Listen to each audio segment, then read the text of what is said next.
प्रणाम। मैं सुरेंद्र शर्मा।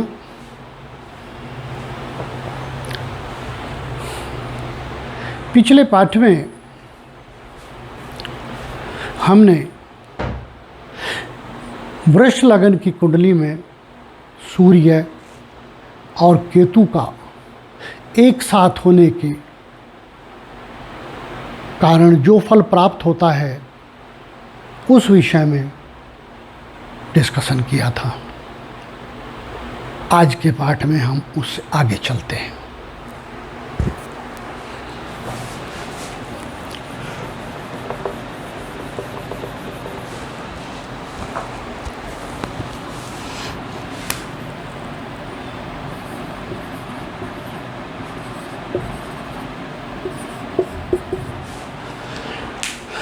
सूर्य और केतु दशम भाव में एक साथ हैं, क्योंकि प्रत्येक राशि में ये 3 नक्षत्रों से होकर गुजरते हैं। जब शून्य अंशों से आगे बढ़ते हैं तो प्रारंभ में एक नक्षत्र में से होकर गुजरते हैं, कुछ अंश गुजर जाने के बाद दूसरे अंश में नक्षत्र में से, और तदुपरांत अंतिम अंशों में जाने पर तीसरे नक्षत्र में से होकर गुजरते हैं।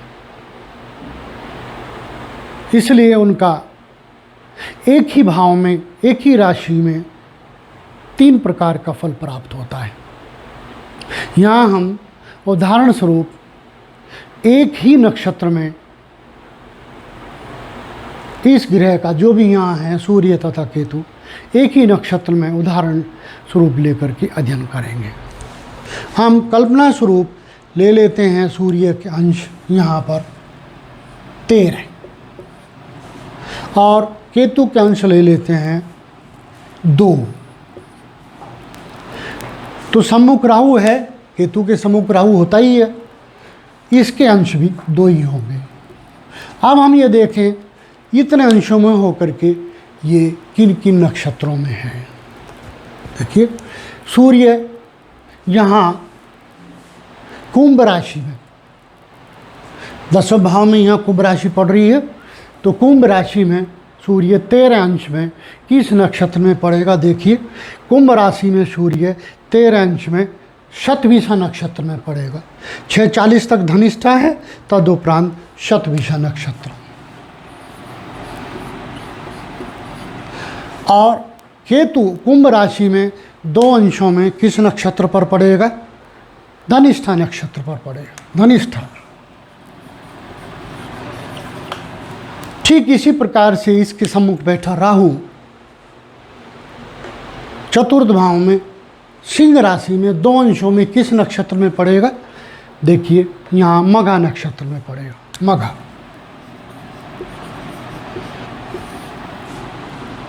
इस प्रकार से यहाँ इनके स्थिति है। आगे तक चलते हैं। सूर्य केतु से युक्त है, शतभिषा नक्षत्र में है। शतभिषा नक्षत्र का स्वामी राहु होता है, आपने शत्रु के नक्षत्र में है, पीड़ित है। शत्रु की राशि में है शनि के, तो भी पीड़ित है। राहु की सप्तम दृष्टि में है, या यूँ भी कह सकते हैं केतु से युति है, लेकिन राहु की सप्तम दृष्टि ज़्यादा प्रभावी है। पीड़ित है सूर्य, वहाँ बैठकर सूर्य पीड़ित है। केतु धनिष्ठा नक्षत्र में, मंगल के नक्षत्र में है। केतु अत्यंत फलकारी यहाँ बनता है, परंतु सूर्य से युक्त है, ग्रहण योग उत्पन्न किए हुए है। यहाँ सूर्य को चतुर्थ भाव में, दशम भाव में दिशा बल प्राप्त होता है, परंतु पीड़ित हो जाने के कारण यहाँ उतना उत्तम फल ये नहीं दे पाएगा। शत्रु की राशि में, शत्रु के नक्षत्र में, शत्रु की दृष्टि में यहाँ सूर्य पीड़ित हो जाता है। और जब पीड़ित हो जाता है तो दशम भाव से रोजगार की प्राप्ति, ख्याति, राजनीतिक इच्छा शक्ति, देश विदेश में ज्ञान विज्ञान या रोजगार हेतु भ्रमण, इन सब में पीड़ा आ जाती है, ये सब प्रभावित हो जाते हैं। अतः यहाँ बैठा हुआ सूर्य केतु से युक्त होकर के बहुत उत्तम फल देने वाला नहीं है। पिता से, ये पिता का भाव, ये पिता की आय को कम करेगा, पिता से प्राप्त होने वाले धन को कम करेगा, पिता को बीमार करेगा, अपने रोजगार में प्राप्ति में देरी होगी, और प्राप्त होगा भी तो निम्न कोटि का प्राप्त होगा, और पीठ के आसपास के क्षेत्र में चोट लगेंगी, दिक्कतें होंगी, इस प्रकार का फल प्राप्त होगा। क्षति क्या होगी? तीन ही बातें होती, प्राप्ति, क्षति और रोग। क्षति, राजनीतिक स्तर, यदि कोई राजनीति में है तो उसका राजनीतिक स्तर गिरेगा। जब भी वो व्यक्ति राजनीति में उच्च सीमा पर होगा, अचानक कुछ ऐसा होगा कि वो वहाँ से फिसल जाएगा, अर्थात चुनाव हार जाए, मंत्री रहता हो तो मंत्री पद से हटा दिया जाए, विधायक हो तो अगली बार टिकट ना मिले चुनाव लड़ने हेतु, समाज में जितनी प्रतिष्ठा हो उससे किसी कारणवश गिर जाए, इस प्रकार का फल यहाँ सूर्य देगा। ये क्षति, रोग, प्राप्ति तीनों इसमें आ जाते हैं। अब यही सूर्य जब एकादश भाव में केतु के साथ जाएगा, सूर्य केतु, उस स्थिति में राहु यहाँ सम्मुख आ जाएगा। अब इसके भी अनुमान से हम अंश ले लेते हैं, जितने यहाँ उतने ही ले लेते हैं, 13 और 2, यहाँ भी 2 अंश आ जाएंगे इसके। अब देखिए चूंकि राशि बदल गई है तो नक्षत्र तो स्वाभाविक रूप से ही बदल जाएंगे। अब मीन राशि में सूर्य 13 अंश में, देखिए किस नक्षत्र में होगा। मीन राशि में सूर्य 13 अंश में उत्तरा भाद्रपद नक्षत्र में होगा।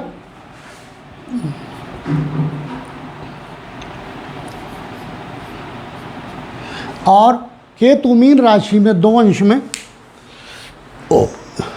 पूर्व भाद्रपद नक्षत्र में होगा।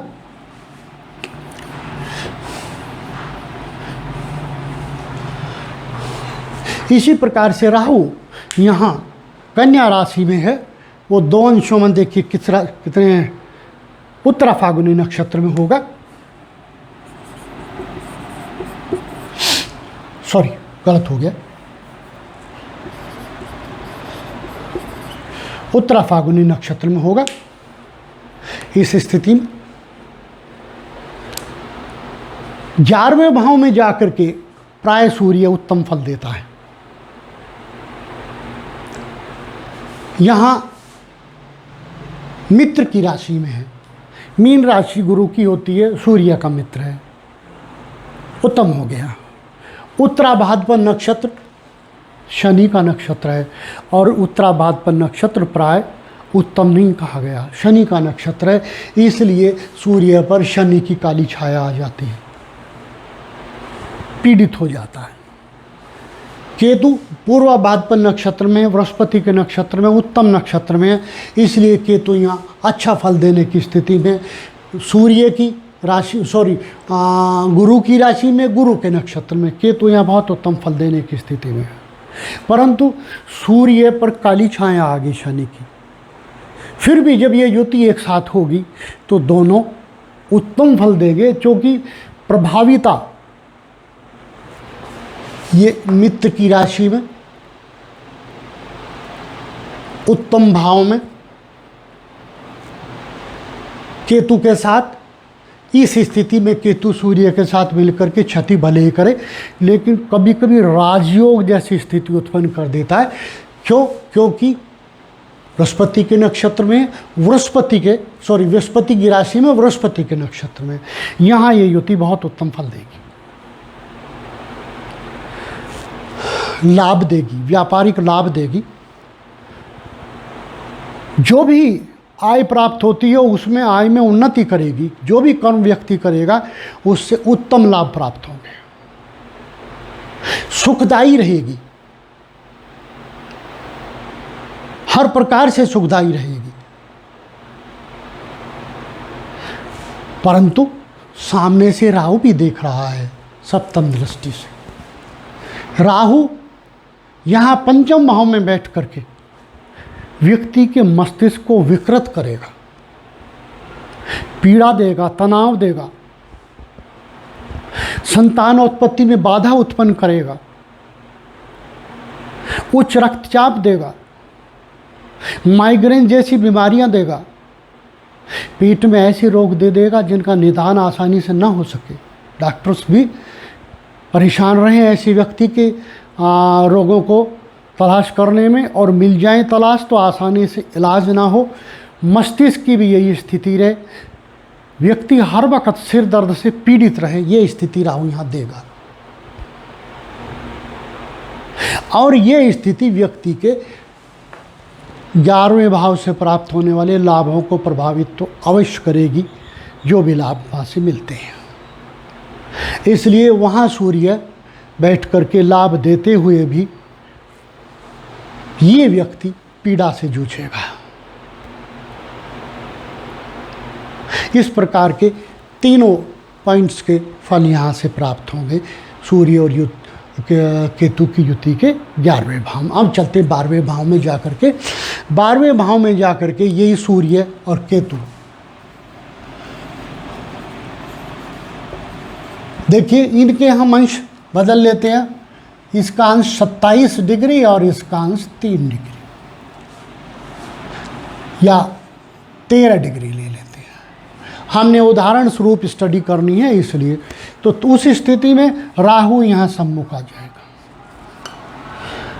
जितना केतु का अंश है उतना ही राहु का अंश रहेगा। देखिए कौन किसके नक्षत्र में है। अब मेष राशि में सूर्य आ गया, उच्च हो गया सूर्य यहाँ, क्योंकि मेष राशि में सूर्य उच्च होता है, उत्तम फलकारी होता है।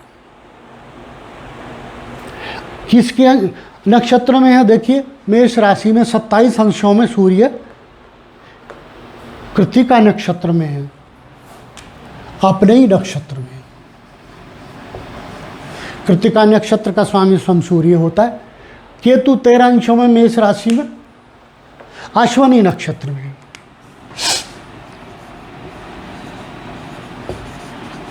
अश्विनी नक्षत्र केतु का होता है स्वयं।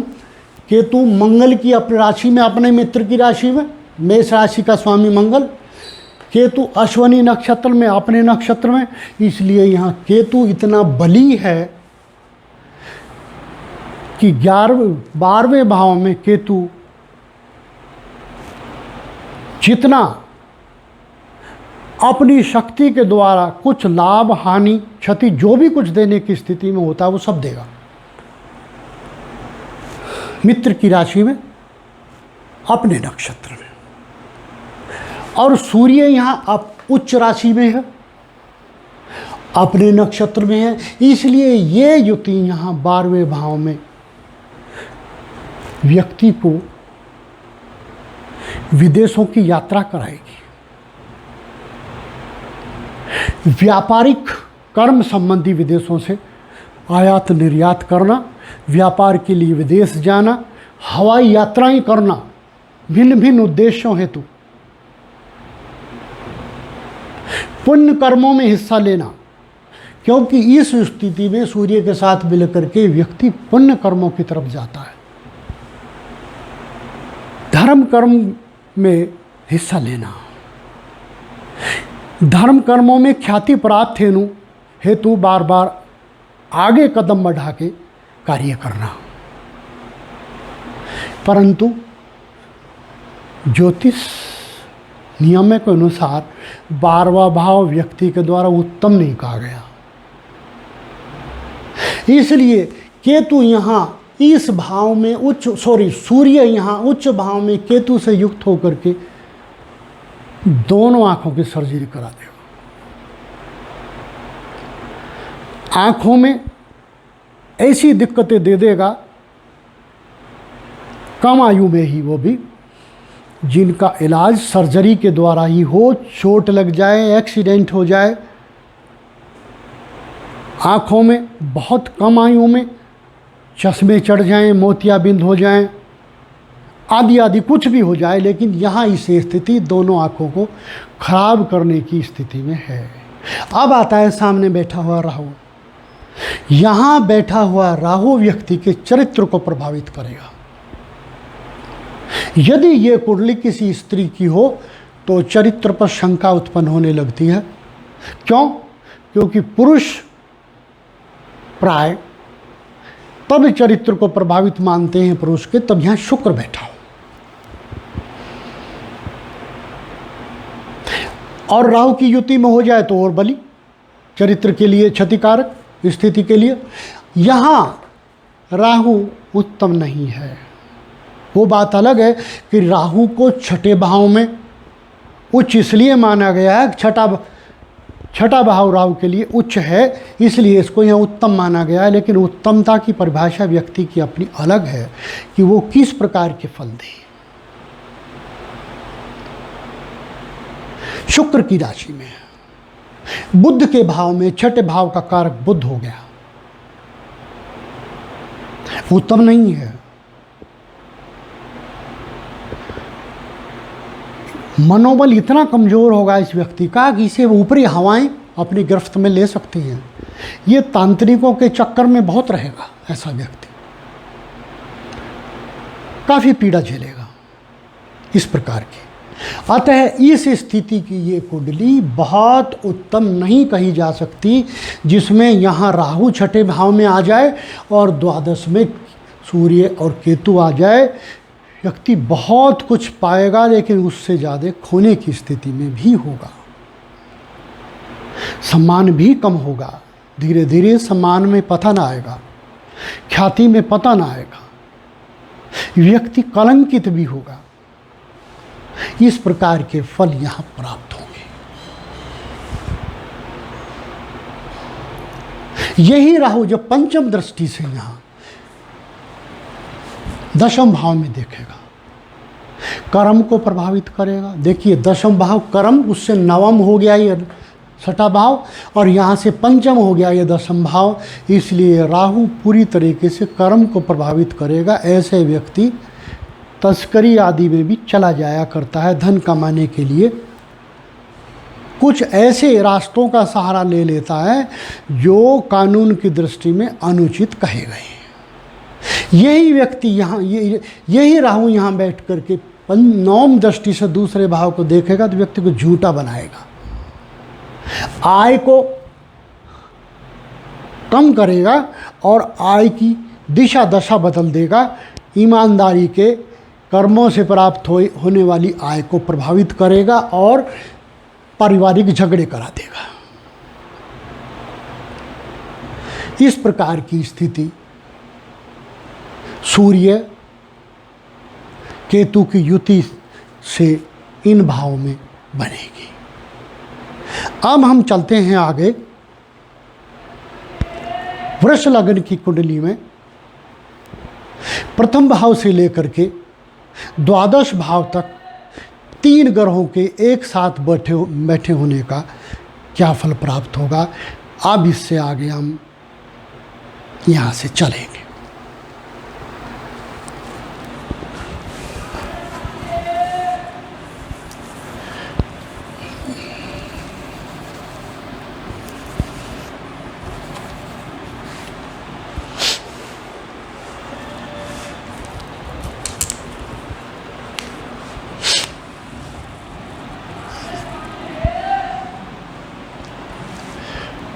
सूर्य, केतु और बृहस्पति, तीन ग्रहों को हम साथ लेकर के आगे बढ़ेंगे। अब तो इसके सम्मुख यहाँ राहु स्वतः ही आ जाएगा। अब इनके अंश भी हम अपने इच्छा अनुसार मान लेते हैं। सूर्य का अंश 17, केतु का अंश 28 और बृहस्पति का अंश 6। तो स्वाभाविक रूप से राहु का अंश भी 28 हो जाएगा। यहाँ हम ये देखेंगे कि कौन किसके नक्षत्र में होगा। वृष लग्न की कुंडली में जब तीन ग्रह एक साथ बैठे होंगे और इन अंशों में होंगे तो वो किस किस के नक्षत्र में पड़ेंगे, ये हम यहाँ से अब देखते हैं। सूर्य 17 अंशों में वृष राशि में रोहिणी नक्षत्र में पड़ेगा। चंद्रमा का नक्षत्र होता है। केतु 28 अंशों में वृष राशि में मृगशिरा नक्षत्र में पड़ेगा। मंगल के नक्षत्र में, अपने मित्र के नक्षत्र में। बृहस्पति 6 अंशों में यहाँ वृष राशि में, देखिए कृत्तिका नक्षत्र में पड़ेगा। सूर्य का नक्षत्र होता है अपने मित्र के नक्षत्र में। और राहु 28 अंशों में यहाँ वृश्चिक राशि में, देखिए ज्येष्ठा नक्षत्र में पड़ेगा।